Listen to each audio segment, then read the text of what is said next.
Eblon Media. Thank you so much. Onakola lero era tuzze ne Kojjono nabagamba nti yeka gwe twasigaza wano tuwa ku byafaayo okozi wangamba The Living Encyclopedia. Era woyagalidde gwe mugamba kati kojja tutunule wano lero tutunule wali so mbebaza mwenna abatugobedde mu episode zezenjawulo zizenga tutunulako mukola kyamaanyi nnyo ate n'abakusubscribinga nkusaba kikola soko buze ku bantu aba bakwagadde bwe batyo abalabi baffe mbalabisizza nnyo mikutu egyengeri ng'eno mujja kubanga mufunira ddala ebyo ebibazimba ebibatwala mu maaso muve mu bino ebyokudda wali tuseekemu tuleekaane kubanga ngenze ku mikutu nedda beera ku social media ng'olina kyofuna ng'omanya ebyo by'otaalaba era otegeere by'otaawulirako mutukoze obulungi obutagambika okubeera nti musubscribinze obwenkaniddeawo era tubakubiriza ababa tanna subscribinga mbabuulire nti eri musuwa ekiri eno kitokota ekiri eno si muntu ate n'ekijja si muntu olwekyo bw'oba oyagala okumanya by'otaalabako oyagala okuwulira by'otaawulirako okufuna ku ebyo bye tulina oba bye tuwaako abalala tugamba nti buli episode gy'ojja okulaba tulina ekyenkizo togamba nti leero boogedde kafeero bamwogerako dda nedda buli episode etonya just no tulina kitukufumbidde ekipya olunaku lero tugenda kufunira ku muyimbi Nakinku omukulu gwe bayita A-Class Kawalya omusajja ono be bamu ku abo abayimba endongo y'amaanyi era essaawa zino bwe tukyayogera akamanya ge tulondobayo okubanga tukuwa ndi ne kojja okulaba nga naye akusunsulira omwami ono nga bwe twasunsula omugenzi Sebadduka Christopher n'omuyimbi ne tumuteeka wali bwe njagala kojja onkwatire ku Kawalya tumusime naye tulyoka omutegeera before singa oli akubuuza Kawalya yaani kikyoyinza omugamba abalabi baffe mwenna mbalamusizza nsanyusa okubanga ndi mu maaso gammwe ng'ate nammwe munjegesa amaaso A-Class Kawalya ye musajja gwe tugamba nti eyali nannyini ddoboozi eddungi erya ttena buli omuli eyayagala eyali ayimba ebigambo nga tapakuka ye musajja eyali amanyi okuyimba era yatwala okuyimba nga ekintu ekikulu ennyo nga takiwa mwaganya kwonooneka Kawalya yazaalibwa mabegako eyo mu myaka gya yazaalibwa ndowooza 1900 ng'oba 3 mu emeka yazaalibwa ndowooza 1900 unatusonyiwa wano wetukoledde tulundeekoko Kawalya A-Class yazaalibwa mu mwaka gwa 1937 1937 yazaalibwa Kapeeka awo nga ye Kapeeka naye ate bwe yali akula n'akulira Masuuliita ewa ssengaawe ewa taata we teyalwayo nnyo n'akulira ewa Masuuliita ewa ssengaawe baabazaala abaana 17 naye waliwo n'abalala be mwamanyako kuba waliwo n'omwami gwe bayitanga Kifulugunyu omujaasi Sergeant Kifulugunyu yali muganda wa A-Class Kawalya era ndowooza okuyimba olaba naye yali akulinako era n'abaana n'omwana omu ku baana be muyimbi n'abalala bandibadde bayimba naye ndowooza tebakyagala bwagazi naye kati nga ye yakuba endongo ye n'abeerayo yatandika okuyimbira ddala ebbanga ddeneko emabega eyo bwe yasoma n'atuuka mu gy'ataano awo n'agenda n'asoma yasomako awo e Makerere College yasomera e Masuuliita wava Masuuliita n'ajja Makerere College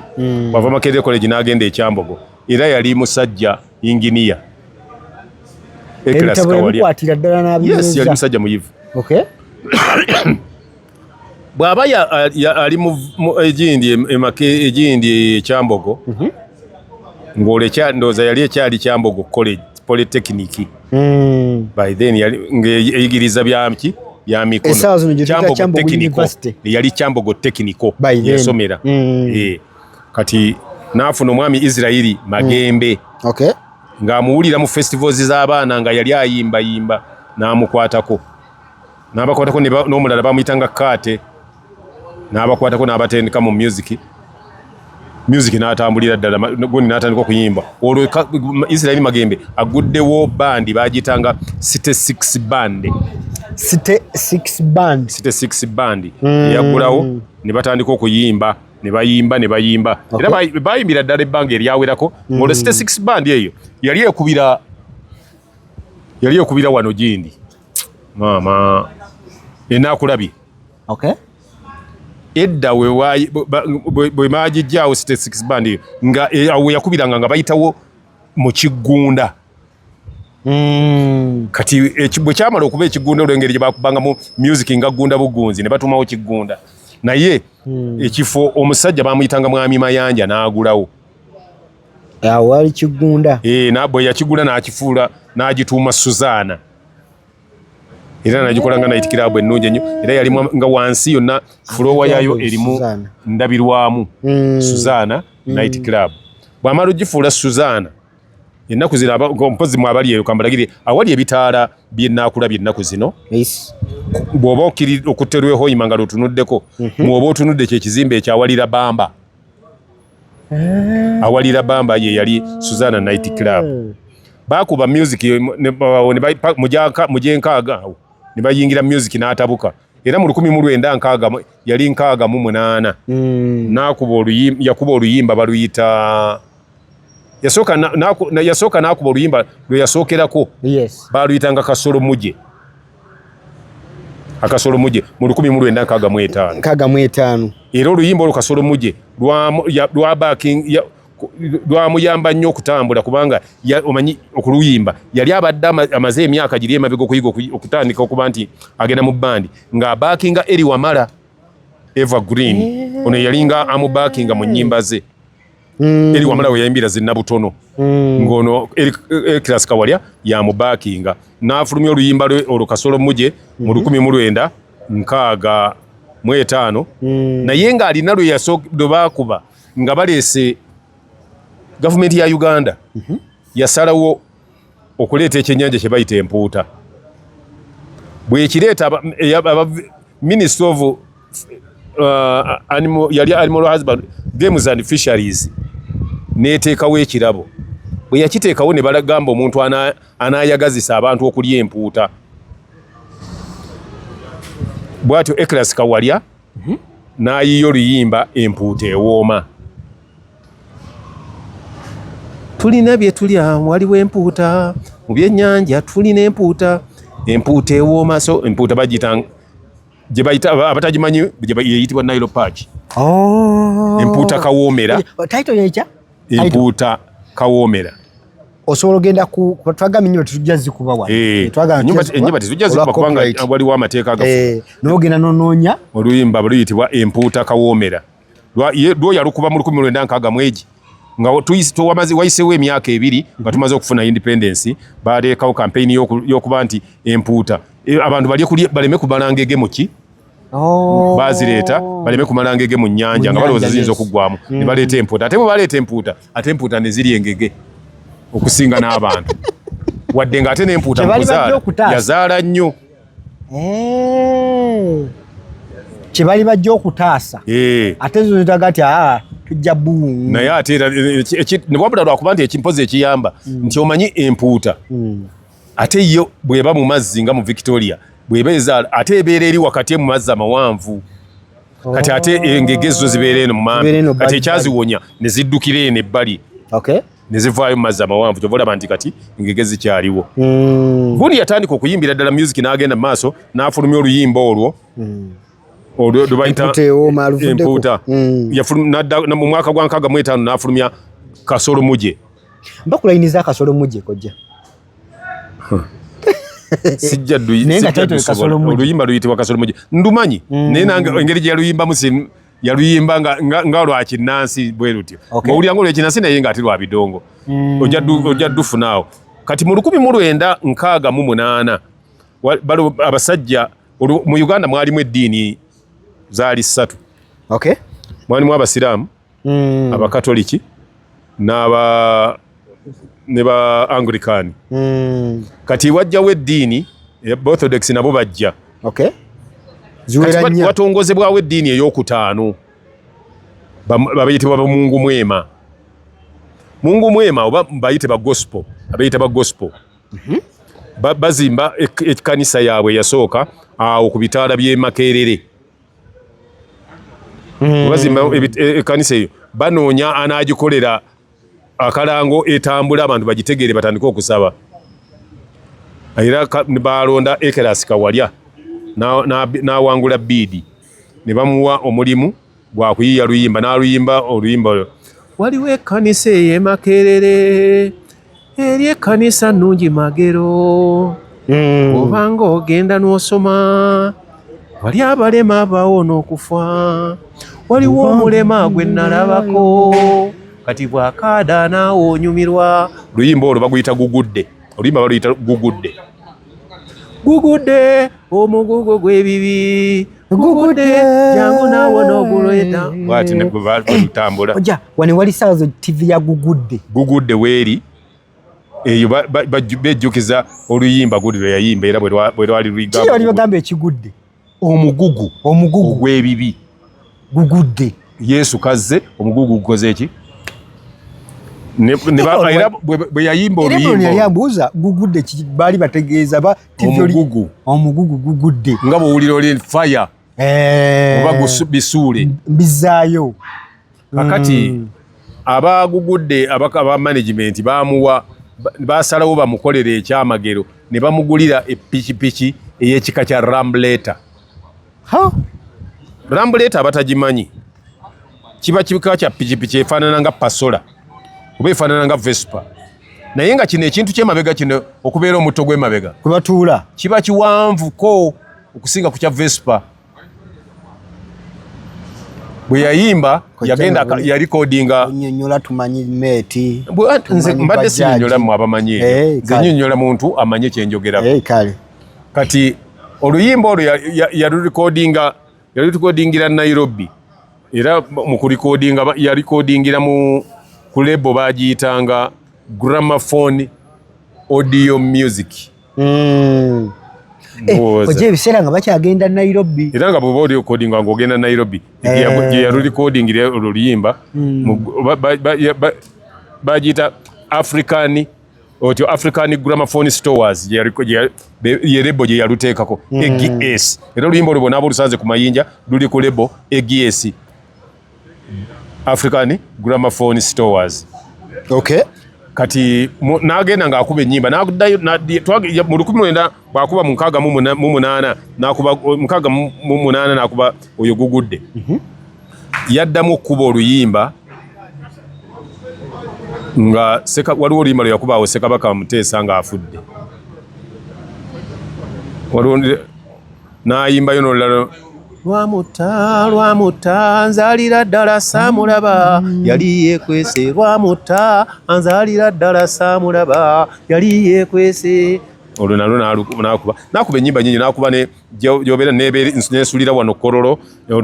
baakuba ennyimba nga bali awo mu gundi ebbanga ddene ennyo lye baamalawo mu Suzaana awo nga bali baalinga n'emikwano gyabwe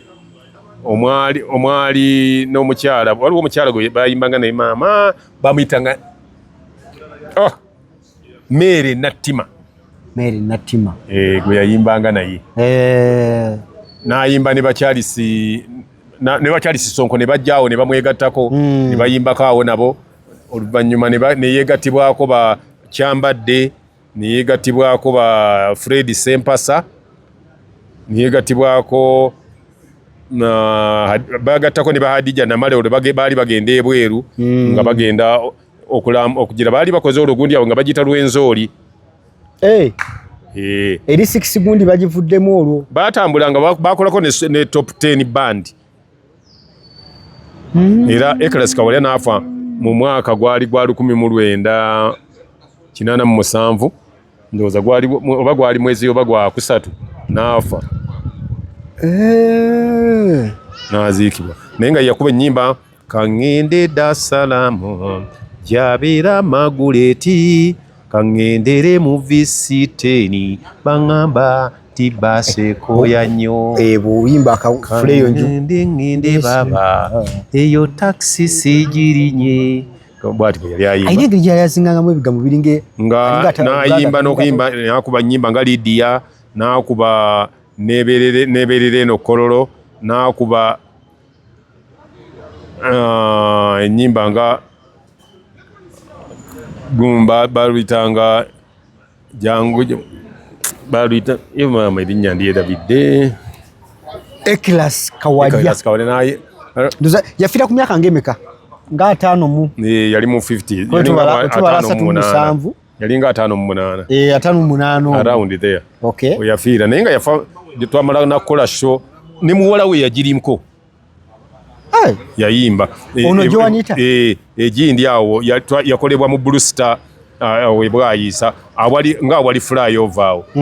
oyitawo katono awo ku mwala waliwo awo webatundi awali Taskies eriranye Taskies we twakolera show yasembayo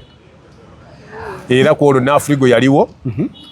n'omusajja yali mukama w'abakafeero bamuyitanga Gonza era bwe yawulira nga gundi atandise okuyimba najja n'amukubira ebyuma kuba yalinga amukubira era bamuyitanga Gonza koja kika kya music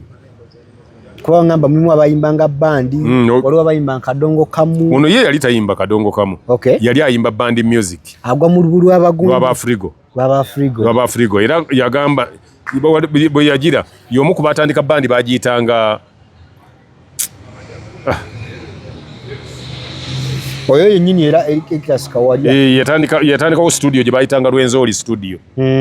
era y'omu ku bayimba oluyimba makula ga kulabako nyonyi ntono abwe yayimba oluyimba olwo lwa nyonyi ntono kulabako oli wala ondi obwongo kale gono bwotya likojja buli omu okuyimba kwaganirawo okutuwayo ku luyimba onyimba nzirina era abanaalaba omuzannyo gwe tugenda okuzannya mu National Theatre mu August enyimba zange zezirimu zenateekamu okuyimba nkumanyi ngamba ogenda mu studio n'otulikodingirayo hit saakyagala by then bakadde bange baali bakambwe nnyo tebaŋŋanya kukola ki kuyimba kubanga ate ndaba n'obulamu bwona bwabeeranga nnyo mu bulamu bw'aba artist anti bwe mbadde bwe ntyo nga naye tekye bataagala kundaba nga ndi kuki nga nnyimba bye baali balowooza nti nyinza okwonooneka okusinga kati oluyimba olwo yaluyimba Nyonyi Ntono lwawandiikibwa omwami omugenzi Dr. Serukenya yali atandise essomero lya music lyebayitanga Seru Nambi awo nga wali Fido Dido mu kasuku mu koona awo wokirira bwoti yali alitandise essomero eryo n'ayiya yawandiika Nyonyi Ntono n'ayiya ne kulabako oli wala zayimbibwa zaateekebwa mu muzannyo gwa Byron Kawadde ogwayitibwanga makula ga kulabako naye nga kati n'ennyimba zennyini zo gyeziri era yaziyimbira ddala bulungi nnyo so oyo ye Kawalya mu bufunze ebisigaddewo byonna bw'oba obyagala ojja kubanga oyinza okusa mu comment section nti obadde okyalina by'oyagala twabalekerawo provision nti waliwo obulamu era mu comment section ojjabe ng'ayongera okukalambulula kubanga tuwongera okulambulula bw'atyo Kawalya naye nga yazaala abaana be abawerako nga nabo mwalimu Nambasa mwalimu Kalanzi mulimu Joanita mwalimu oyo muwala we gundi na ate Margaret Wanyana Jane Wanyana n'abaana bawerako kuba yalina abaana ndoza 14 balinga 14 bali okubaana baliwo abali active mu music gundi yeka yali active Joanita Kawalya naye Joanita yeka yali kyamuyita Kawalya ate temuyita Joanita n'erinnya lyabba era yalinga muyimbi wa nnyimba ez'omukwano ennyo naye ate muwala we akoze nnyo okulaba nti ennyimba zayimba ez'omukwano azizimba nnyo amaka zabadde ayimba koja mu kiseera kya Ekilas Kawalya singa tuli mu kugamba nti tutegesa abayimbi tulina abayimbi ali Emmengo tulina n'agenze Lubaga kiki ekyandibadde kikulondesaawo n'ogamba kaŋŋende Ekilas waali okwawukanako Ekilas Kawalya packaging ye yendongo nga bw'aba ayiye oluyimba alumalirako amagezi nga lumpi naye nga lulimu buli kyonna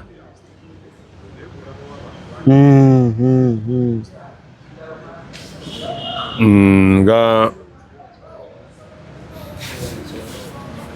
bwe yayiiya waliwo oluyimba lwe yayiiza muwala we bamuyitanga Rose Wanyana baluyitanga Zinsanze era bwe yaluyiiya n'alumugamba nti oluyimba olwo ndukuwadde lwalimu buli kimu kyonna kyetaga gwegenda onaonye oluyimba Zinsanze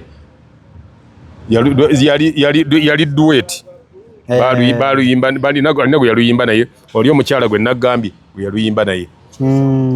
nga gundi eddoboozi lyeddungi nga eringa bw'oba omanyi kye bayita flute,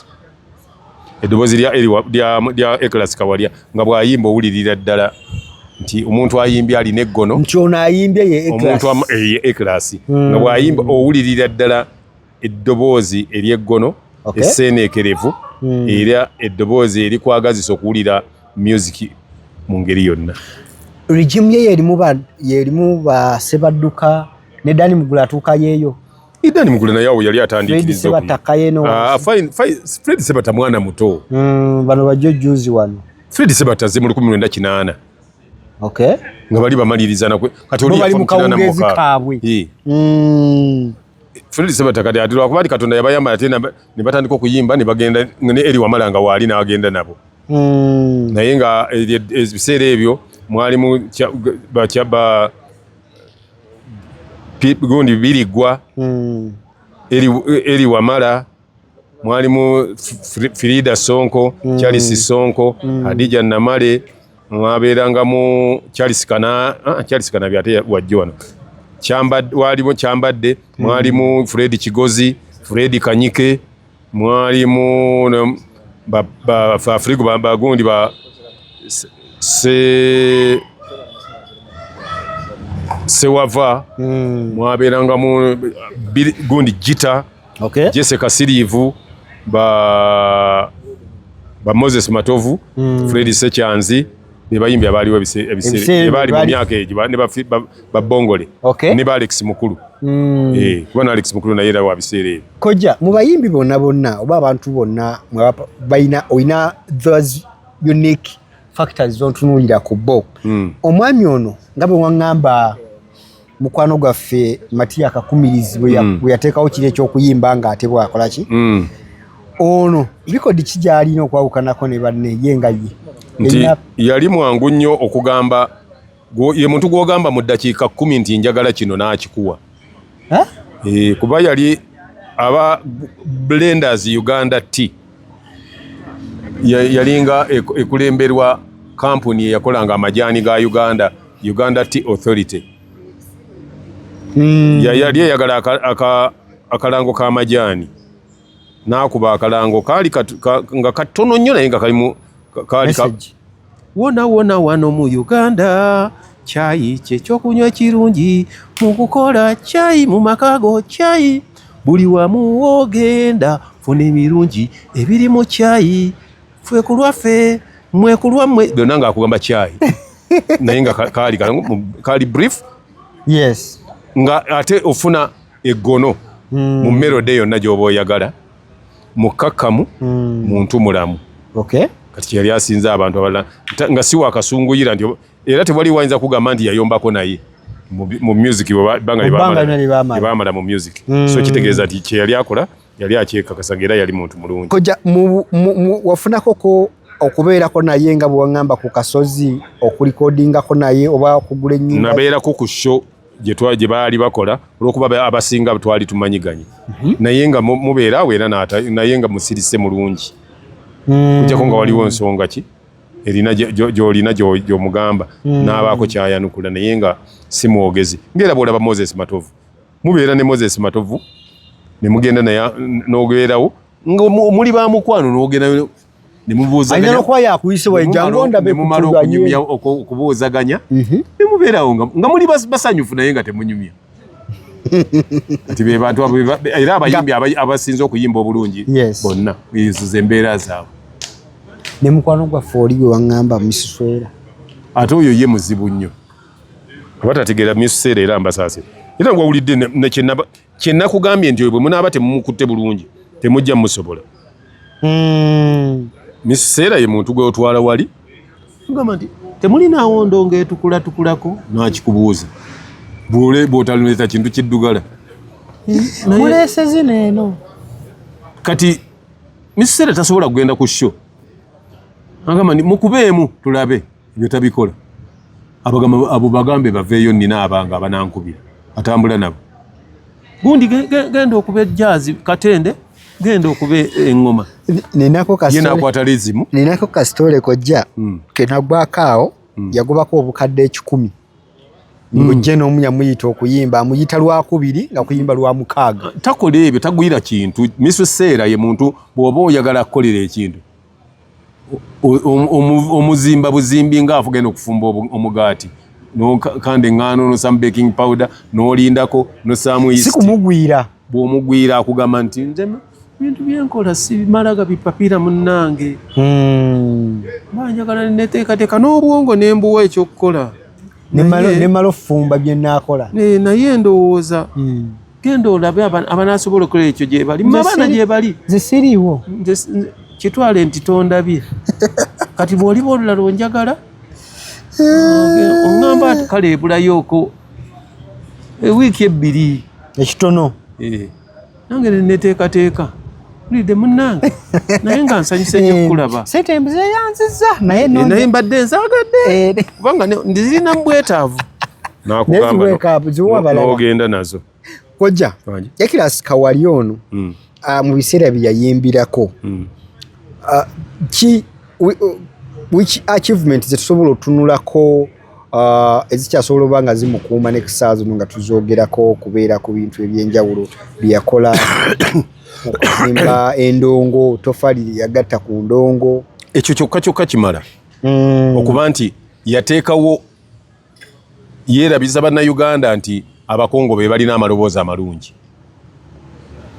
Buli akugezaako eddoboozi okukubuulira eddoboozi eddungi agamba nti va ku ddoboozi lya Kawalya. Oba oyagala wulira waliwo oluyimba baluyita Enseeno yatandika ng'era bw'aba atandika n'owulira night club yonna bwewaawaala bwe lwabanga lugenda okusanga yakiramu ne bakoona ku ndongo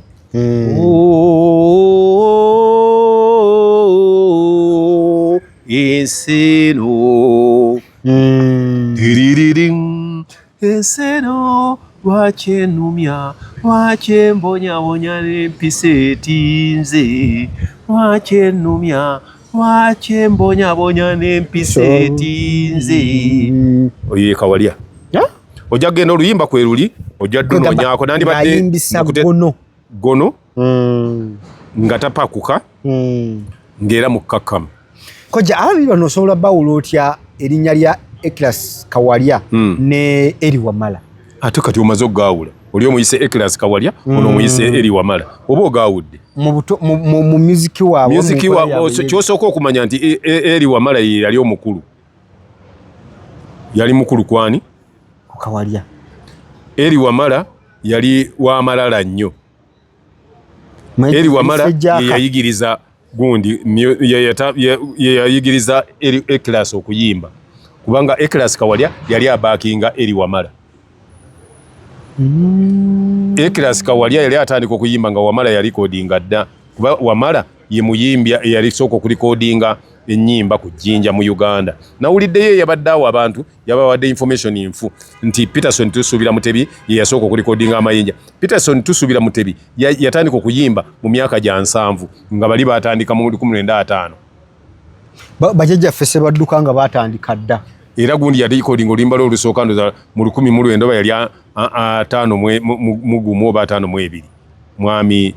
Eri Wamala yayimbira recording oluyimba Nabutono kwaddako abo bayimbi kwati ne bagundi bano Ekirasi Kawalya bakyambadde ba Charles Sonko nabo ne balicordinga era nga balina amayinja gabalinga kolebozi za Kagabe ani so nga ate gundi yagenda okutandika okulikodinga nga n'amayinja ganaatera kuvaawo awo kuba yete yali recordingira ba Eri Wamala ne Kawalya bagenda okutandika okulikodinga era kyova olaba nti babayita African Gramophone Stores nga tezaali tebazimbibwa sibwa ku turntable si ku 3-in-1 si ku record players wabula nga ziyimbisibwa ku gramophone. Music waabwe yatandika dde eri ku jjinja. Kati gramophone lye jjinja nga liba lya mpisa ennene nga onyola na onyole mashini ye yeyimba onyola bunyozi nebamu olufungu neyimba music. So bye nyinza okugamba koje ebyo ngas ebyo twabirabako tuyinza bbira kakati nkukola ekinze ngende mbigule mbikuleetere temwogera bintu bitali tubisange wako kati kugenda mu encyclopedia obaki obagenda n'amasimu ku ebiri kikulu nti muba n'essimu naye but you don't utilize them. Mukanya kwasamira mu bitaliimu naye ng'ebintu bye mulina okumanya ku masimu kwebiri naye nga essimu muginoonyako byabuwemu. Gwe teekamu ekigambo gramophone bajja kuleeta gramophone bagikulage bwe yakola ki bwe yakula. As simple as that. Okusinga ogamba nti bagenda ku ssimu banyigamu munoonyaamu byakuwemula n'abasanyusa kulaba bali bwereere. Beyambudde. Kati ate nze nga si bwenkola nze kyemuva mulaba nti nze mbanoonyeza ebyo bye simanyi nga olina kyombuuzizza ŋŋenda eka ne mmala okubitunuulira n'embinoonya n'obyekkaanya n'osengejja. So kati bw'ombanga tewalaba gramophone sijja gigula kuba kati ne bw'ogyepangako gigula eri mu millions and millions. Kugikyalina omugaso gye mbangula eyo. Kati ebyantu byekyobibuuza ekyo ate kya busiru. Bweba terina mugaso kati gwobadde obuuza ki bweba terina mugaso. Mbuuza mpozi gira bakati nkyali. Kati ogwo gwe mugaso. Abantu abamwe bakola nnyindo nga